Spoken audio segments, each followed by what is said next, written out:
नमस्कार, बिंदास क्रिकेट में आपका स्वागत है। मैं हूं मनोरंजन भारती और हम बात करेंगे इस T20 लीग की, जिसके जो कल एक रोमांचक मुकाबला खेला गया लखनऊ और चेन्नई के बीच में, और वो भी चेन्नई में। और लखनऊ ने चेन्नई को 6 विकेट से हरा दिया।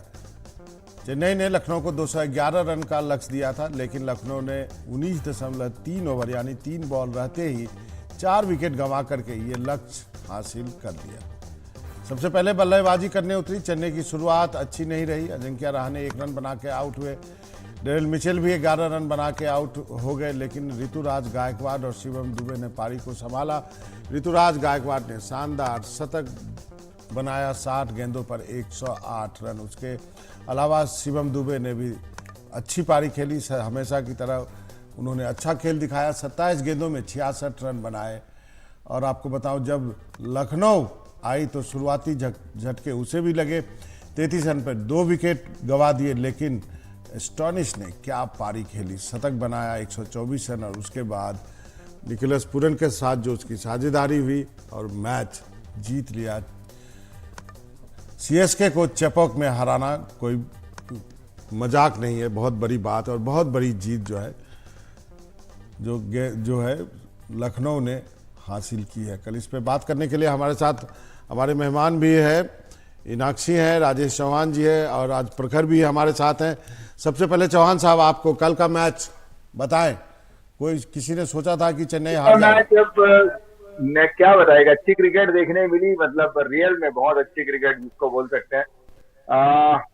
इसको मतलब थोड़ी कप्तानी चूक बोल सकते हैं। या तो 2 चीजें हैं, या तो धोनी ने कल टोटल ओपन छोड़ दिया था, ऋतुराज को कोई सलाह नहीं देने वाली बात होगी, या पता नहीं क्या है, कहाँ चूक हुई धोनी से, मैं भी नहीं समझ पाया। लेकिन कल मैच हारने ऐसा नहीं था चेन्नई के पास। चेन्नई ने बहुत अच्छा स्कोर कर लिया था, खास करके कप्तान ने। और शिवम दुबे ने जो 66 रन बनाए थे वो पूरा सेंट्रल अट्रैक्शन हो गए थे। लेकिन उसके बाद लखनऊ ने जिस ढंग से इस मैच को खींचा है अपनी तरफ, अब उसमें वो तो बिल्कुल काबिल तारीफ है। स्टॉइनिस और बाकी लोग की बैटिंग देखी मैंने, जिसको उसमें सपोर्ट किया, पूरन ने किया, हुड्डा ने किया। लेकिन वह 124 210 में से 124 स्टॉइनिस के, तो ऑलमोस्ट 60% रन तो उन्होंने ही बनाए। तो मैच बहुत अच्छा था। अब कहीं ना कहीं कुछ चूक हुई है चेन्नई से। मुझे ऐसा लग रहा है कि कहीं करना पड़ेगा बॉलरों से, जिसका खामियाजा भुगतना पड़ा है। इनाक्षी, कल की पारी स्टॉइनिस की पारी देख करके मुझे थोड़ी थोड़ी मैक्सवेल की वर्ल्ड कप वाली पारी याद आ रही थी। जी, लखनऊ में अभी तक ये नंबर 3 स्पॉट का ही इशू था। आप देखिए, जो उनका टॉप ऑर्डर बैट्समैन सारे हैं, उनमें पावर हिटिंग की कमी थी। और स्टोइनिस एक ऐसे प्लेयर है जिन्होंने ये पहले किया है। हमने देखा है मेलबर्न स्टार्स में उन्होंने कुछ 50-60 इनिंग्स ओपन किए और बहुत अच्छे से उनके स्टैट्स है बिग बैश लीग में भी। और आई थिंक उन्होंने डीसी के लिए भी ओपन किया था जब अबू धाबी में लीग हुआ था। तो आई थिंक स्टोइनिस को ऊपर नीचे बहुत हो रहे थे। आप देखिए कि एक इनिंग्स में उनको 8 नंबर पे भेजा था, एक इनिंग्स में उनको 6 नंबर पे भेजा था। आई थिंक स्टोइनिस जैसे बल्लेबाज है जो टॉप पे भी खेल सकते हैं और पावर हिटिंग भी कर सकते हैं। तो वो कल आई थिंक बहुत अच्छा डिसीजन हुआ केएल राहुल एंड टीम का, मैनेजमेंट का, कि उनको ऊपर भेजा गया। और उन्होंने 4 ओवर भी किए थे, एक्सपेंसिव साबित हुए, बट वो उन्होंने ऑब्वियसली आगे वो दिखा दिया कि जो भी उन्होंने रन्स भी लूज किए थे वो आराम से उन्होंने जिताया पूरी टीम को अपने अकेले के बलबूते पे। एक चीज मुझे नहीं समझ आई एलएसजी की, कि देवदत्त पडिक्कल को आपने निकोलस पूरन के ऊपर क्यों भेजा, खासकर वो फॉर्म में नहीं थे। और इम्पैक्ट प्लेयर का रूल जो है, आप जो आपके एग्जिस्टिंग रिसोर्सेज है पहले उनको यूज कीजिए। निकोलस पूरन उतने अच्छे फॉर्म में है, लास्ट में दीपक हुड्डा और निकोलस पूरन ने वही काम मिलके किया जो शिवम दुबे ने सीएस के लिए किया था। बट आप देवदत्त को भेज रहे हैं क्योंकि मैच जीत गई तो कोई क्वेश्चन नहीं करेगा। बट मुझे ये बात कहीं ना कहीं समझ नहीं आई। दीपक चहर ने भी 2 ओवर कम करवाए, 2 ओवर उनके बचा दी, जबकि दीपक ने 2 ओवर में सिर्फ 11 रन दिए थे। तो मैंने कहा ना कि कल चेन्नई से कहीं ना कहीं थोड़ी बहुत चूक हुई है। अब क्यों हुई है नहीं, मतलब मैं नहीं समझ सका, लेकिन जो भी तो मुझे लग रहा है कि वो मैच उनके कंट्रोल में काफी हद तक था। 13-14 ओवर तक लग रहा था कि चेन्नई काफी हद तक मैच में है। लेकिन स्टोइनिस की भी आप बल्लेबाजी देखिए तो ऐसा लग नहीं रहा था बहुत ज्यादा रिस्क ले रहे हैं। मुझे लग रहा है कि चेन्नई ने काफ़ी कैजुअल अप्रोच कर लिया कि 13-14 ओवर तक मैच हमारे पास है ही, तो हम मैच बना लेंगे, एंड में विकेट तो हमको मिल ही जाएंगे, और थोड़ा सा कैजुअल अप्रोच देखने को मिला जिसके चलते मैच चला गया। और मोमेंटम भी सीएसके का कुछ ऐसे ही रहा है इस टूर्नामेंट में, कभी जीत रहे हैं कभी हार रहे हैं। तो अभी क्या है कि अब जो स्थिति बन गई है कि अगर अब आगे के मैच 1-2 मैच भी अगर वो हार जाते हैं तो टूर्नामेंट में क्वालिफाई करने की दिक्कतें बढ़ जाएंगी उनके लिए। चौहान साहब। जी बिल्कुल, पॉइंट में देखिए वो 8 में ही रह गए, 10-10 की 4 टीमें ऊपर चली गई। अब नेचुरल है, अब मतलब कहीं ना कहीं टफ होता जा रहा है। मुझे ऐसा लग रहा है कि अब जो है दूसरी टीमों के साथ भी चेन्नई को भी अब आसान नहीं है इतना क्वालिफाई करने के लिए, टफ होगा उनके लिए भी, टफ होगा क्योंकि जिस ढंग से अब सारी टीमें धीरे धीरे लय में आ रही है। जिन टीमों को हम सोच रहे थे कि नहीं वो अच्छा नहीं कर रही है या ये अच्छा नहीं कर रही है, हम 2 ही टीम को मान के चल रहे थे, कैलकाटा और आरसीबी को, लेकिन अब जा करके ऐसा लग रहा है कि नहीं, कम से कम मतलब 7 टीमें ऐसी हैं जो रियल में अब अपने पूरे लय में हैं और अब कंपटीशन बढ़ रहा है।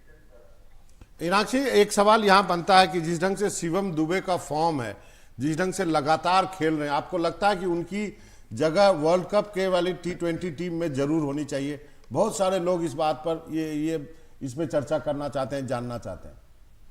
देखिए, जिस हिसाब से उन्होंने हिटिंग करी है, पावर हिटिंग करी है, और अभी पहले बोलते थे कि वो स्पिन ज्यादा अच्छा खेलते हैं, बट अगर आप हाल ही में देखें तो उन्होंने अपने पेस पे भी खेलने का बेटर हुआ है वो परफॉर्मेंस, तो काफी चांसेस है। बट एक चीज है, इम्पैक्ट रूल की वजह से उनको बॉलिंग नहीं कराई जा रही है, और अगर आप देखिए वर्ल्ड कप में लेके जाते हैं तो उनको उनकी बॉलिंग कहीं ना कहीं यूजफुल रहेगी। बट अगर आप पूरे टूर्नामेंट, 2 महीने के टूर्नामेंट में उनसे बॉलिंग नहीं करा रहे, आप डायरेक्टली वर्ल्ड कप में तो नहीं करा सकते, स्पेसिफिकली ऐसी कंडीशंस जो आपको पता भी नहीं है कि यूएस में कैसी कंडीशंस रहेंगी।